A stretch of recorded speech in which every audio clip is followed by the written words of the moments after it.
All right, good evening. It is so good to be out. We're thankful for the presence of each one. We're thankful for those who are going to join us or have joined us by way of the internet, by Facebook, or later YouTube. We ask if you have any questions that you would give us the privilege and the opportunity to answer any of your questions. We love questions, and your questions are important to us. If you have a copy of God's Word, if you will, open up to Proverbs chapter 6. Proverbs chapter 6 is where we are going to be tonight. And is everybody enjoying this study of Proverbs? I'm enjoying it myself. And there's so much good that we can learn as we consider the ways of wisdom and the instruction of Solomon. If you remember Sunday, we were talking about in the adult Bible class about how the Queen of Sheba, she came from the ends of the earth to hear of the wisdom of Solomon. And we can just drive across town, and we can study together about the wisdom of Solomon. And we don't have to make a 3-month and 1,200-mile trip, and I'm thankful for that. But what she saw when she got with Solomon and got to ask all those questions and to see the regalness, the royalty in which he lived, must have been worth the trip. And we called her the original Spice Girl. She, I wrote that in the margin of my Bible because I just thought that's funny. Proverbs chapter 6, beginning in verse 1, My son, if thou be surety for thy friend, if thou hast stricken thy hand with a stranger, thou art snared with the words of thy mouth, thou art taken with the words of thy mouth. What is he talking about here? He's talking about being surety. What's another way? What's a modern term that we could give this? Collateral. Huh?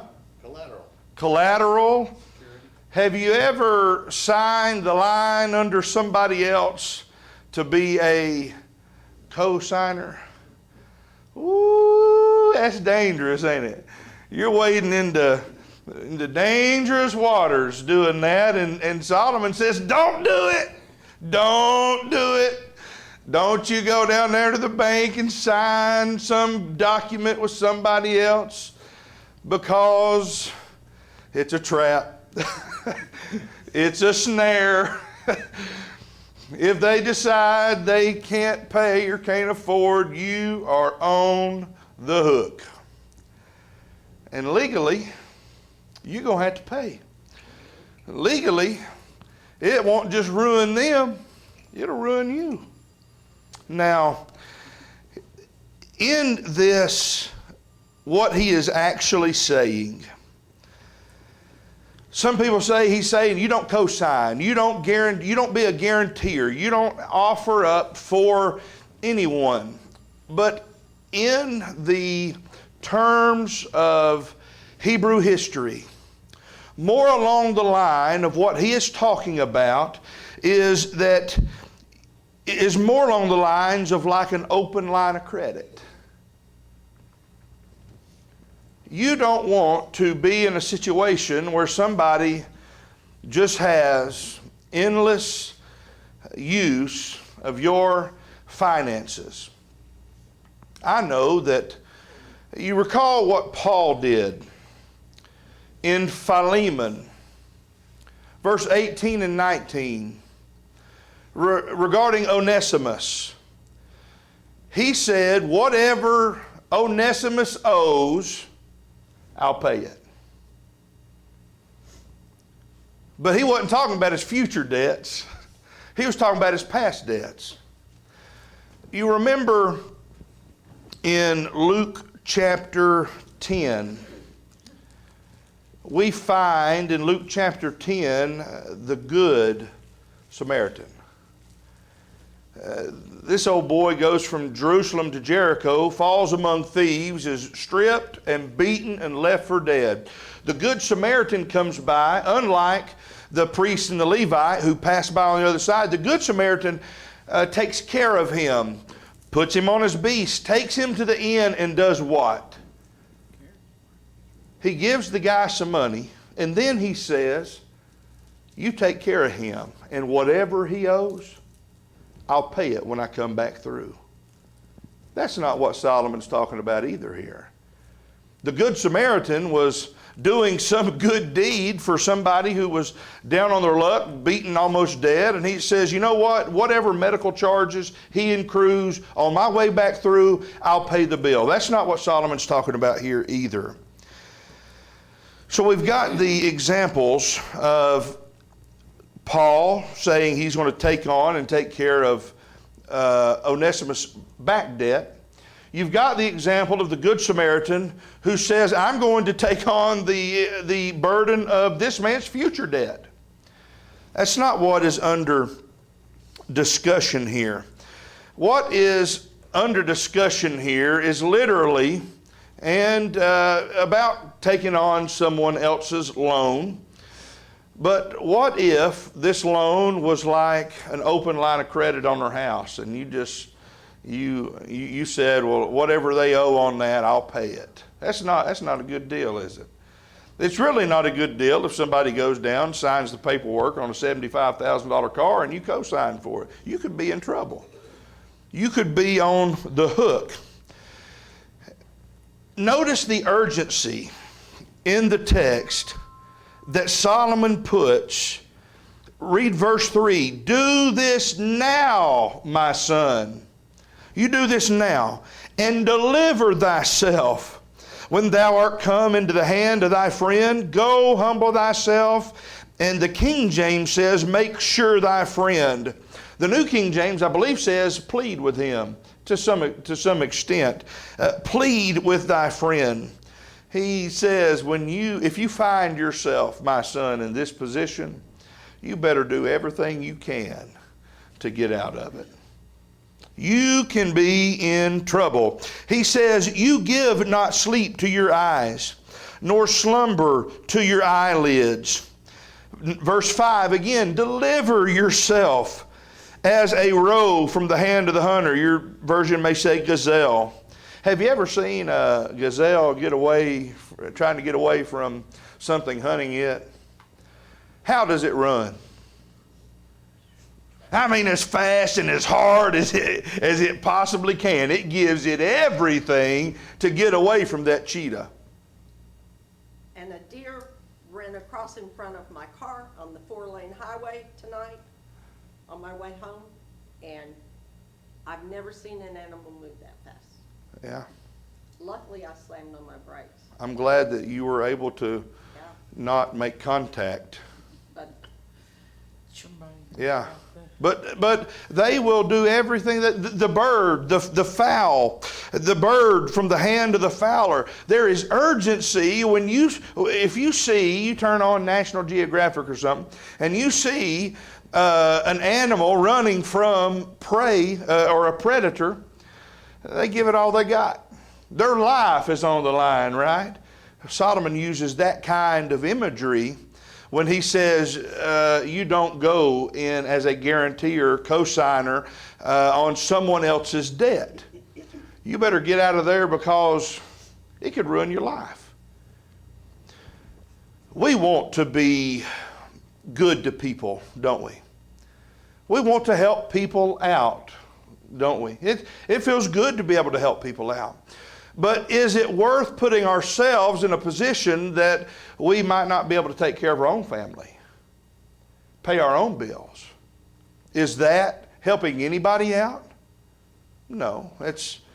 What is the New Testament expectation for men and women? But it's framed for the man. If a man provide not for his own house, right? What has he done? The Bible says he has denied the faith and is worse than a non-believer. We gotta live in such a way as we can take care of our homes, that we can take care of our families, and we can put ourselves in a position where we cannot do that if we take on debt that we should not take on. If we guarantee the vehicles of other people, if we guarantee an apartment for someone and they end up doing wrong, we're not talking about $50. I mean, we're talking thousands. Kid goes to school, mama co-signs, gets him an apartment, he gets kicked out. What happens with mom? Well, the manager of the apartment company calls down and says, "Hey, Miss So-and-so, just wanting to let you know that your son has been evicted and he's got X amount of time to get out. And by the way, you still owe about $9,000 on this lease. And do you want to pay that Visa, MasterCard, Discover, American Express?" Because they want their money, right? You're on the hook. It happens all the time. People get themselves into trouble. I don't guess he's saying here, don't do it. He's just saying it's unwise. It's unwise. It can put you in a position, like we were saying, where you are unable to meet your own obligations. And as Christians, as children of God, God expects us to meet our obligations. We are to work and be studious and to be generous and to help people, but we can't do that to the detriment of our own well-being, of our family's well-being. Is it wise, in an attempt to help someone, a friend, even a child, is it wise to help someone in such a way as to affect your retirement? It's not. It's not worth that. We've got to figure out another way, right? Maybe it is cutting back on the luxury aspect of life. Maybe the person needs to tone that down a little bit. Do with what they have, right? You got to do with what you got. It's important. Now, our God, while He warns us about the troubles, about putting ourselves up as security, He took it upon Himself to do that very thing, and we praise His name for it. Because God has given us His Word, His bond. He has given us His Son's blood as surety and security. And we would be in a bad way without it. And we're thankful because there's no power of hell that can shake His promise and His pledge on our behalf. But He says, if you be surety, if you've stricken your hand with a stranger, you are in a snare. Why is He so adamant about being careful in financial matters? It's really not good for either party involved. What can come between a friendship quicker than anything? Judge Judy says, Hey, we got authority now. well, she's tried 10,000 cases because she's so old, you know. She says if you can give them the money, give them the money. Don't loan them the money because it'll end bad one of 2 or 3 ways. And that's true. Yeah. You know, you can help somebody that's close enough to you, just help them, because if it's a loan or a cosign, it can go bad, and then friendships, families. What is that saying? If it can go wrong, it usually does. If it can go wrong, it usually will. And that is so true, because there have been more friendships cut asunder, more families divided over financial mismanagement than probably anything in the entire world. And if you like someone and you want to keep them as a friend for a long time, you probably shouldn't loan them money. It's just not wise. Another aspect of this is how we raise our children. And if we constantly hand everything to our children rather than teaching them that no does exist, then when they become older, they still expect the handout. They expect you to dig them out of the ditch every day. Right. And, I mean, I think this goes back further than just friendships as adults. I think it's something we have to model our entire lives. You know, you think about Solomon ruled over the most expansive, the most powerful, and the wealthiest kingdom of any king that we read about in the Bible. God blessed him coming and going, up and down, in and out. And he has an interest in how his son is going to manage the treasury of Israel. What about on the smaller scale? Do we teach our children about money management when we bail them out of every little thing that's ever happened? Probably not. What do we call the attitude that engenders? Entitlement. People, after a certain time, they're not grateful for the things that they've been blessed. They expect it. It's a you owe me type mentality. And so how do you not begin that? Well, by teaching people to live within their means. If we enable people to live well outside of their means, then we're not doing, like you said, we're not doing anybody a favor. It's really not helping the child or the friend, and it's not helping the person that is involved in giving to that extent. So he says, "Thou art snared." That's the kind of thing that we're talking about. If you find yourself in this position, you're on the hook, but the friendship or the relationship may be in the ditch, and it may be irreconcilable. You may not be able to recover that relationship. And so it is important that is co-signing always bad? It's not universal, is it? It isn't universal. This is not a universal condemnation of co-signing. What is the principal thing in the matter of co-signing? Make sure they get their money. Well, and it's wisdom, right? It's being wise and saying, okay, I know my own budget. I know my own bills. And if this falls through and I'm on the hook, then I am going to be able to rock this baby, because it's going to be my baby if it falls through, right? I'm going to have to rock it. Wisdom says, okay, I've got to look at where I'm at. And if it's not going to take food off my plate, if it's not going to keep me from meeting my obligations, and I'm still able to put back for the rainy day and the retirement and things of that nature, by all means, help whoever you want. But be wise in doing it. It can be a good thing. It can be a blessing. Some people are genuinely and truly looking for a hand up, right? And not a handout.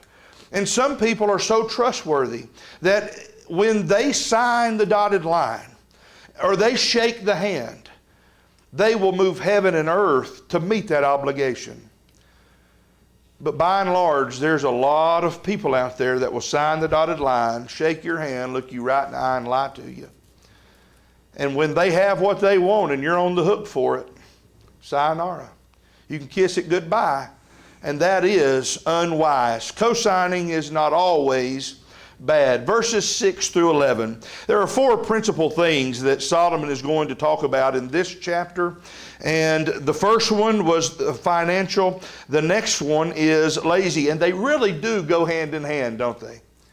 They really do. They're not so separated that the text doesn't flow well or it's disjointed. He says in verse 6, "Go to the ant, thou sluggard, consider her ways and be wise, which having no guide, overseer or ruler, provideth her meat in the summer and gathereth her food in the harvest." Notice this. "How long wilt thou sleep, O sluggard? When wilt thou arise out of thy sleep? Yet a little sleep, a little slumber, a little folding of the hands to sleep. So shall thy poverty come as one that travaileth, and thy want as an armed man." What do we know about these little creatures, these little insects, ants? Workers. They work. Have you ever heard the saying, busy as a bee? Well, the ant outworks the bee. The ant is the absolute hardest working thing you've ever seen in your life. It not only works by the daylight, but it works by the moonlight also. And it is interesting to note that the people that have studied such interesting creatures say that there's no real distinctive hierarchy among the ants. There are worker ants, there's this kind of ant, but they all work together. Nobody's really telling everybody what to do. They just do what they're supposed to do. And they do it constantly. They do it incessantly. They do it purposefully. And, when things get wet, when their food gets wet, they wait. They let the sun dry it out, and then they put it up. They're smart little boogers. But they know that they have to make it through the winter. And what do they do so they can make it through the winter? They prepare, don't they? What about us? Linda, does the food jump in the can all by itself and then wind up in the cupboard in the cabinet? Wow, them tomatoes just appeared there. No, it takes work, doesn't it? It's hard work to put up and to prepare. Is it worth it? Oh, man, I've had some pears and apple butter, some salsa. I tell you, it's worth it. I appreciate all your labors in the canning. Some of the best food you'll ever eat. The ant works hard, and Solomon says, you need to consider her ways. Isn't it interesting how the Lord wants us, He wants to send us to school, if you will, and to consider the ants, the insects. He wants us to consider the fowls of the air. He wants us to consider the lilies of the field. And what does it teach us? It teaches us dependence on divine provision. But does it just fall in their laps? The birds don't go hungry, do they? But God doesn't just drop the worms down in their nest, does He? They get up early. The early bird does what? He finds a worm. But he's got to get out. He's got to look for it. Everything that is needed, God does provide. But the Bible says if a man doesn't work, neither let him what? Neither let him eat. God expects people to get out and do work. He says the ants have no guide, no overseer or ruler. The ant just gets it done. He don't have to tell, so he don't have to have a foreman ant come here and say, now get out of the break room and get your tail busy. He don't have to do that. The ant just does what he needs to do, right? So many people have to be constantly prodded, constantly chastised for not doing what they know they need to do. You need to get it done. You know you are burning daylight. What is one of the chief problems of humanity when it comes to working? Procrastinating. Boy, I'm bad about it. And then you burning both ends, burning the midnight oil trying to get something done, right? Go ahead. That fits into, it's a practical thing. I'm a little ashamed that I used to eat these things. They're 2 pieces of oatmeal cookie with the white cream in the middle. And I had one of those out, more than one, but I had one out deer hunting, and I stuck it in between 3 limbs. I was going back to the next stand a week later, and I was looking forward to that because I didn't eat it. It was, you know, where the wind wouldn't blow it out. And when I got there, that package was perfectly whole. And I thought, but the treat wasn't in there. And I started examining it, and there was a hole the size of a ballpoint pen. And those ants came in there, who knows how many thousands of times, till they got every bit of that out of there. So an ant doesn't quit till the job's done. That's right. And that's a great illustration. There wasn't a crumb in that thing. That's a great illustration. You know, do what? They like the Little Debbie. They do. They know what's good. I was trying to think of the name, like Little Debbie. Yeah. They put, that's oatmeal cream pie. Those things are good. You know, that gave them some energy, some sugar to save up, didn't it? When I get on my stand, I got that waiting for me, but the ants had already gotten it. You know, and there's no telling from where in the world those ants were from, right? I mean, you fly in a plane here, there, and yonder across the pond and everything. You don't know what kind of. They were studious and they were industrious, weren't they? They do. They don't quit until the job's done. What's that saying? How do you eat an elephant? One bite at a time. That's how they got that cream pie. Go ahead. Our definition, though, of working, the ants is a really good analogy, but lately I feel like our human definition of working is, oh, I got up and walked to the mailbox today. And Collected a check. I'm so tired. Yeah. You know, so it's laziness. Laziness is very much a perception thing also. Mm-hmm. Some people think they work really hard and they don't get off their butt all day. you Right, know? yeah. And to some people, their definition of work is walking to the mailbox and getting a check that somebody else worked for. And you know, sometimes we have awards days. We did such a good job, you know, there's awards day. Well, there's no awards day for the ants. You know, one of them falls on the trail and guess where he's going? They pick him up and, you know, if you accidentally step on an ant trail and you observe for a little while, they'll be picking up carry him away and Yeah. there's. Yeah, it's so interesting. These ants are smart enough to think about tomorrow. So many people live their lives not thinking about tomorrow, not thinking about 20 years from now, not thinking about 30 years from now. They don't put up, they don't save, they don't do anything thinking about a time in which they're not going to be able to work. See, the ant's thinking, there's coming a time where I'm not going to be able to be out working. And then what do? Well, it's good for us to think about those things. Go ahead. I'm sorry, I can't help it with the ants. I always think about the ants as a, you know, God made us the way that He made us. If He had wanted robots, He'd have made robots. Mm-hmm.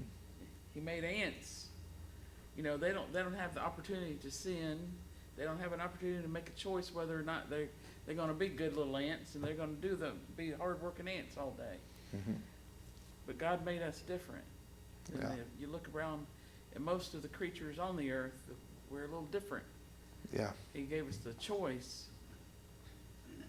and Yeah. ants don't have a choice. Yeah, they don't.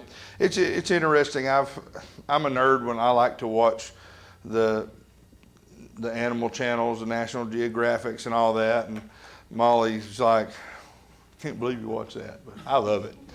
And they'll have this camera zoomed way in on this little ant, and he's got a blade of grass. He's carrying that thing, and it's 5 times his size or 10 times his size. And it weighs more than he does, and he works until he gets it home. And that's admirable. That kind of work, like you were talking about, not everybody does physically exhausting labor anymore. And that's not what we're talking about. Has to be done to consider work. Sometimes some other forms of work are very exhausting. I'm sure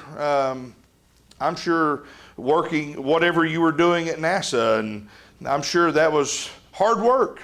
I'm sure flying across the world in an airplane and having the stress of having a couple hundred passengers under your care and your guidance.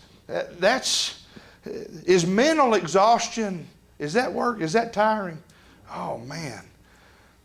What about going to school and having to teach a bunch of knot-headed kids all day, class after class? That's hard work. Exhausting.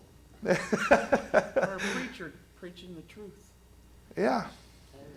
Well, we're not going to talk about me, but there's so many forms. You know, we lived in America. You think about the pioneers. You even think about some of you as young people and farmers and people having wood heat. And what do they have to do to get ready for winter? They got to chop wood. The wood don't chop itself. And moreover, you can't just chop a tree down, chop it up, and then go burn it the next day. You got to have wood that's cured. You've got to prepare. You got to have thought. And good, dried, cured wood burns good, don't it? It burns better. You have less sap and things that will come up and make a mess of your stove. It takes thought to be proficient. And that's what the ants are doing. He says in verse 9, "How long wilt thou sleep, O sluggard? When wilt thou arise out of thy sleep?" Solomon says, get up. Get up. It's time to get up. Have you ever heard anybody tell somebody, you ain't laying around this house all day. You're going to get out of bed and do something. What does the sluggard, what does the lazy man say? I don't want to miss this. Vance is whispering something. I was reminding Shelley how hard it was to get one of our boys moving in the morning. She had to threaten them with their lives. Yeah. We had doorbells upstairs, one on each room, Yeah. and when I would ring Eric's doorbell, I could hear his feet hit the floor. When I rang the other one, nothing. And I was screaming, I'm leaving in 5 minutes with or without you, every day to the roof, to the ceiling. Yeah. And I was still in bed having to listen though. Poor thing. That's when I got up before you. Right. But verse 10 says, well, hey, if I could just hit the snooze alarm. Verse 10 is about a snooze alarm. Yeah, and I think in verse 10, I think he's saying this from the standpoint of the lazy, the sluggard. Oh, yet a little sleep. Just a little slumber, a little folding of the hands to rest. Is sleep important? Yes. If I don't get good sleep, I am worthless. I am cranky. My brain don't operate as well. I need 5 hours minimum. If I don't get 5 hours of sleep, I'm not going to have as good of a day. If I get 7 hours of sleep, man, I'm good. I am good to go. That's all. That's a great night for me. If I get 2 or 3 hours, I'm not going to be performing to the best of my potential. God created us to require rest, but we can also 5 more minutes ourselves up until noon. Yes. We really try. Absolutely. And so there's a consequence for having that attitude. There's a consequence for being the sluggard, being the person who is so needy of sleep that they do not get out of bed. They do not do what they are supposed to do. They do not take seriously their obligations. He says, so shall thy poverty come as one that travaileth, and thy want as an armed man. What is the principal difference most often between success and failure, between disappointment and fulfillment? Hard work. Work is usually the principal difference between someone who is successful and someone who's an abject failure. If you sit on your couch and you think, I'm going to have a ton of money fall in my lap today, and you do nothing, at the end of the day, you're probably going to have nothing. But if you get out and you apply yourself and you work hard and you're industrious, who knows the possibilities and the potential. People that apply themselves, they work hard to earn, they usually earn. They usually make something for their efforts. But what does this as an armed man mean? Go ahead. I'm sorry, if they have the desire, that's Yeah. one of those things that I noticed a few years ago there was this man who was the chief political officer of our country and commander-in-chief, and it seemed like this guy worked 16, 17 hours a day. I mean, as an old man, I thought. But then you think about his success outside of politics. No wonder he was successful as he was. The guy works hard. Some people work hard at not working. Some people put more effort in not doing anything than they do getting up off the couch to do something. And if we'll do something, and we'll do that over and over, eventually we accomplish something good. Some people look at a big project. I'm sure you guys could speak to this. You've got some project that you're working on that is probably not going to be accomplished for 10 years. But steps have to be made towards that. And eventually, you land on the moon. Eventually, you catch your rocket boosters back. Eventually, awesome things happen, but they happen by chipping away at it, being intentional and purposeful. And who knows what the possibilities may be.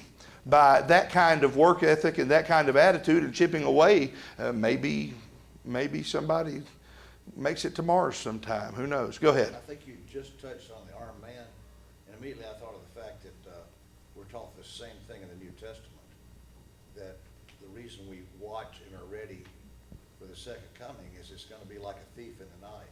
Right. And said even if the guy knew when he was going to come, he'd be ready for it. Right. And that's the case here. It's going to come when you're not ready. And so that's the idea that I tell you, it's going to come as an armed man. You can't oppose the armed man without being ready.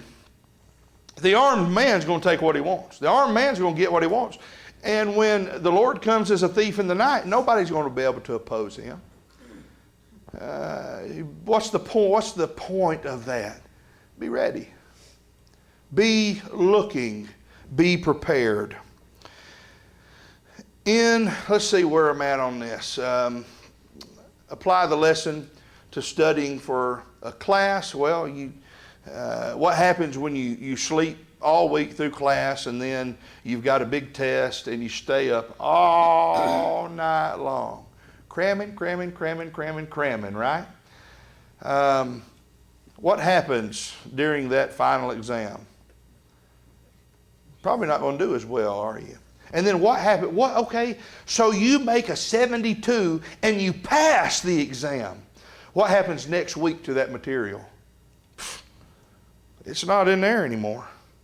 You've done enough to get the grade, but you've not learned the material. You've not been able to hide those things in your heart and in your mind so as to be able to recall them in whatever career you are working towards, whatever degree you're working towards.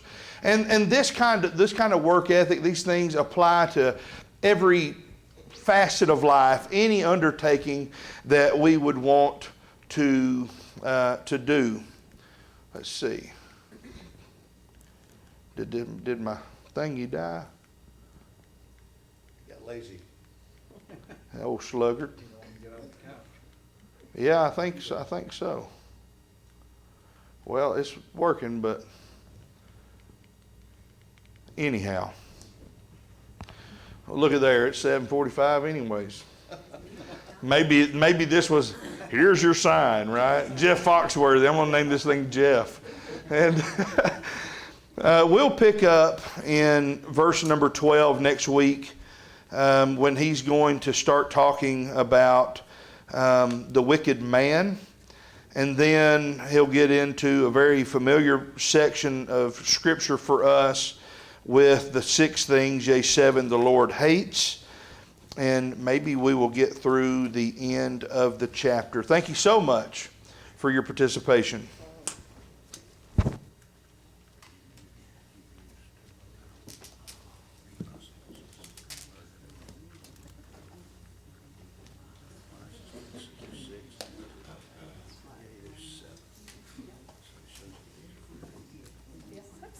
Is he out of town? Keep your money, don't give it away.